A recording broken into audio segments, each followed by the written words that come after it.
So, Parth, before starting your technical part, please introduce yourself to the board member. I currently reside in New Delhi.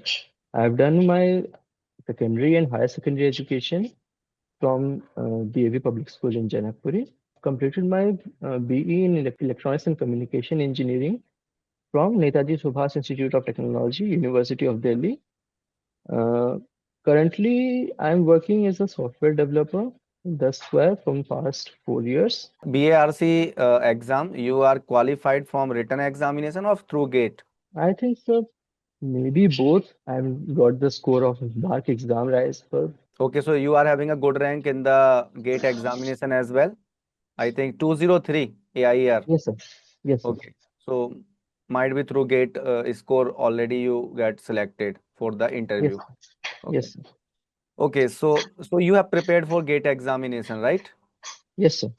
Okay, so what are your favorite subjects? Primarily the basic subjects, network theory, signal systems, control, analog, digital, ADC, Okay. EMFT. So you have done with all the subjects mostly. Okay, so you are Yes, sir. comfortable. Okay. So let's start with the some technical discussion. What is ripple factor?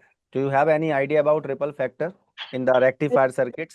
Sir जब हम rectifier use करते हैं AC को DC में convert करने के लिए, तो सर जब साइकिल्स एक ही साइड अलाइन हो जाते हैं, हम्म तो रिपल फैक्टर एक मेजर होता है कि आपका जो पीक्स हैं हम्म वो कितना स्मूथ एंड आउट हो चुके हैं फॉर डीसी। ओके, चलो मेरा लास्ट क्वेश्चन है ईडीसी से। एक non uniformly doped N type semiconductor imagine कीजिए। ठीक है sir. Non uniformly doped N type, उसको एक वायर से कनेक्ट कर दिया एट बोथ द एंड्स। ठीक है। ठीक है सर। ठीक है, अब उस वायर में कोई करंट आई फ्लो हो रहा है। हाँ okay, sir. I I mention कर दिया हमने हम्म। कि अंडर डार्क कंडीशन में रखा हुआ है। Under dark condition. ठीक है okay, sir, no from a issue. Long time, from a long time it is under dark condition. How ठीक है much sir. Current, how much current I is flowing, ये बताइए आप कितना करंट आई फ्लो हो रहा होगा इसमें। जी हो जाएगा -QdP dP/dx इंटू ए। सर अंडर लॉन्ग तो सर जीरो हो जाएगा, क्योंकि एक इंटरनल इलेक्ट्रिक फील्ड डेवलप कर देगा अपोजिट डायरेक्शन में, ड्रिफ्ट, हम्म जो कि ड्रिफ्ट करंट रेज करेगा, जिससे दोनों कैंसिल आउट हो जाएंगे। तो after long period of time sir zero current हो जाएगा। बिल्कुल सही है। ठीक है, अब आप मुझे बताइए कंटिन्यूटी इक्वेशन के बारे में। ये लास्ट क्वेश्चन है मेरा, फिर हम चलेंगे सीधा सुजल सर के पास। ठीक है sir. Sir continuity equation is I think नहीं, इक्वेशन नहीं dP/dt। पूछ रहा मैं, उसका क्या ओके सर। यूज है, क्या उसका मीनिंग है, कितनी पावरफुल है ये, उसके बारे में बताना है। Variation of concentration of particles of, hmm if they are varied with time and with distance hmm and generation rate and recombination rate, ये सब हम्म मिला के सर हमें एक वो कंटिन्यूटी इक्वेशन देता है, जो हमें मतलब इन सब चीजों के बारे में बताता है ओके, एग्जैक्ट। तो कितनी डायमेंशन वाली इक्वेशन हो सकती है? How many dimensions? सर अगर हम एरिया को कांस्टेंट रखें, हम्म एरिया ऑफ क्रॉस सेक्शन को, तो सर यूजुअली ये एक टाइम का डायमेंशन रहता है और एक लेंथ का डायमेंशन रहता है, सर 2 डायमेंशन में रह सकती है। एरिया कांस्टेंट से अगर क्या मतलब है? अगर एरिया कांस्टेंट नहीं है मान लो, तो फिर क्या होगा? तो सर फिर वो, जो हम लेंथ के डायरेक्शन में उसको मान के चल रहे हैं, एक ही डायरेक्शन में उसको वेरिएबल मान के चल रहे हैं कंसंट्रेशन को, तो हम्म सभी कंसंट्रेशन की फिर वो 3 डायमेंशनल में हो जाएगी। बिल्कुल, एरिया से कोई मतलब नहीं है उसमें, एरिया कांस्टेंट हो या ना हो। अगर carrier concentration X Y Z में वेरी कर रहा है तीनों डायमेंशन में, तो तीनों डायमेंशन कंसिडर होंगी। और केवल हम एक ही डायमेंशन कंसिडर करके चलें कि उसमें वेरी कर रहा है, बाकी में कांस्टेंट है वो कैरियर कॉन्सेंट्रेशन, तो वन डायमेंशन हो जाएगा एक्स के साथ एक हम्म, डायमेंशन, और एक टाइम के साथ डायमेंशन एक हो गया। टाइम के साथ। Let me ask question from the energy of the continuous time signal, the discrete time signal. Like suppose if we have the energy of x of t is like 8 joule, energy of x of t is 8 joule, okay sir. then what will be the energy of x of 2 minus 2t plus 3? X of minus 2t plus 3. -2t + 3। Yes, yes. Very simple question. Divide by 2 multiply by 2 हुआ है तो compression divide by 2 हो जाएगा 4 joules sir. Hmm 4 joules. 4 joules. So because of the time shifting, is there any change in energy? No sir, because for energy we integrate from minus infinity till infinity, so time shifting will not take as much part, but yeah, the time scaling, that will change the energy. So in time scaling, the scaling factor is -1 then. -1, no, reversal will also not, I think, change the energy. Okay, great. Then what is the energy of x of -2t? X of x -2t. x of -2 will be e bar mod Mod alpha. alpha, na? Why Yeah, mod? Why mod alpha? because the energy cannot be negative, I think. Yes, that is true. Energy can be negative as well as because of the time reversal. There is no change in energy, right? Yes Negative sir. scaling factor doesn't change the energy. Yes sir. Okay, very nice. Now, suppose in the discrete time, same thing. If the energy of x of n is suppose E, energy of x of n is E, Yes sir. then energy of x of alpha n, where alpha is n scaling factor, like continuous time. So then energy of x of alpha n will only be determined if alpha is less than 1. Because after alpha is greater than 1, then we have to see which uh, values we have missed out because of the compression. Okay, so you are saying that like continuous time, there is no rigid relationship between E and alpha for the new signal. Like in continuous time, we have seen E upon mod alpha. So there is no Yes. such relationship in discrete time, right? No, sir, there can be E up. No, sir. Yeah. Yes. Correct. Correct? Because there will be Yes, zero interpolation. exactly. All the periodic signals are power signals, right or wrong? They can be. It is not completely right. So it is wrong. Why? Then at least give me one reason.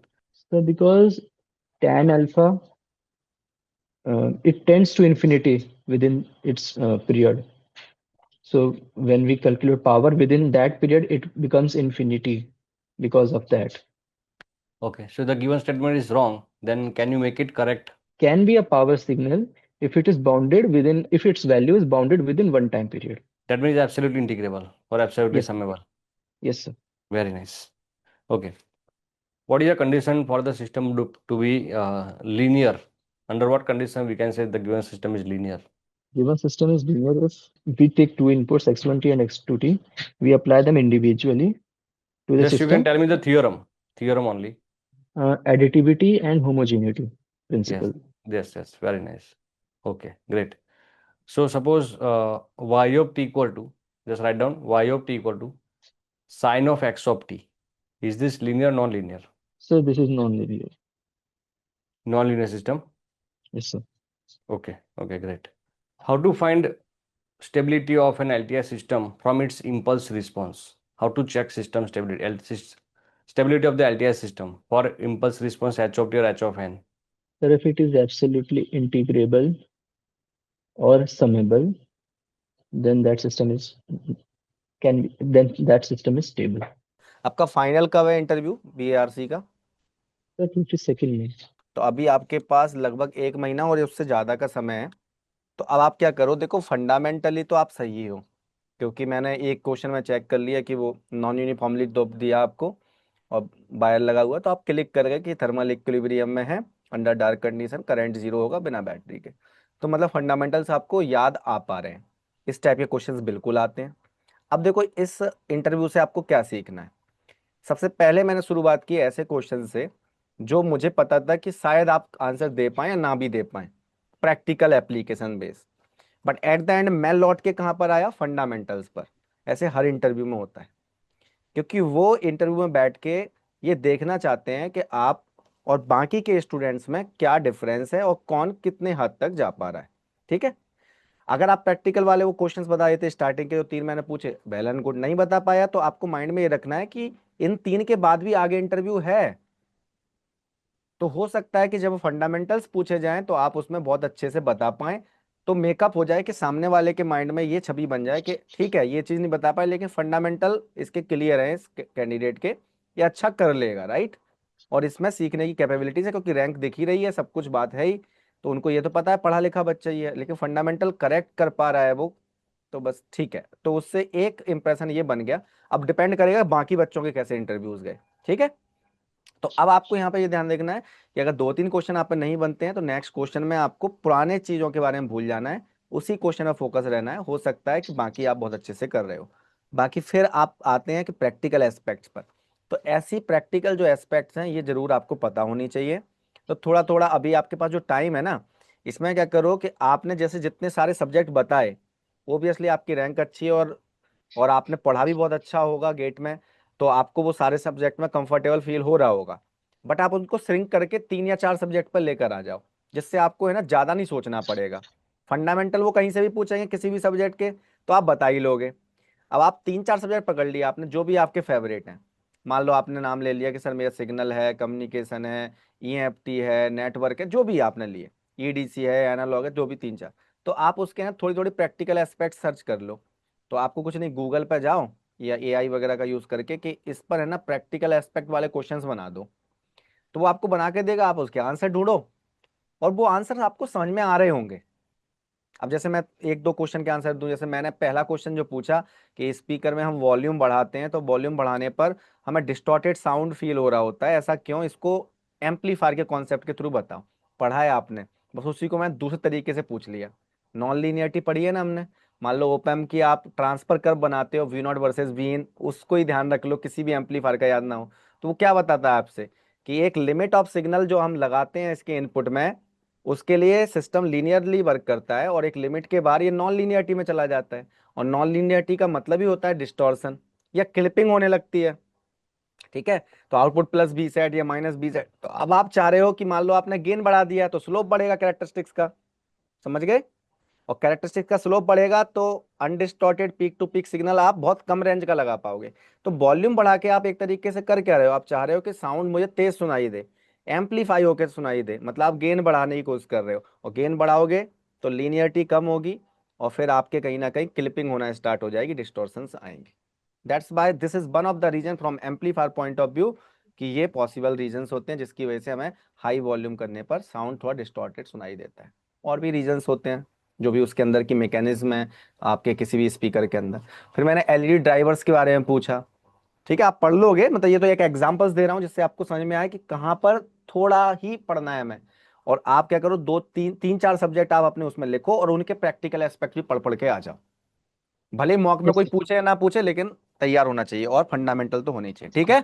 अगर यही questions अगर आपके friends पूछते तो easily फटाफट से आप answer दे देते। बाकी आपका सिग्नल सिस्टम में है, नॉलेज है, अच्छा खासा आपने आंसर दिया है।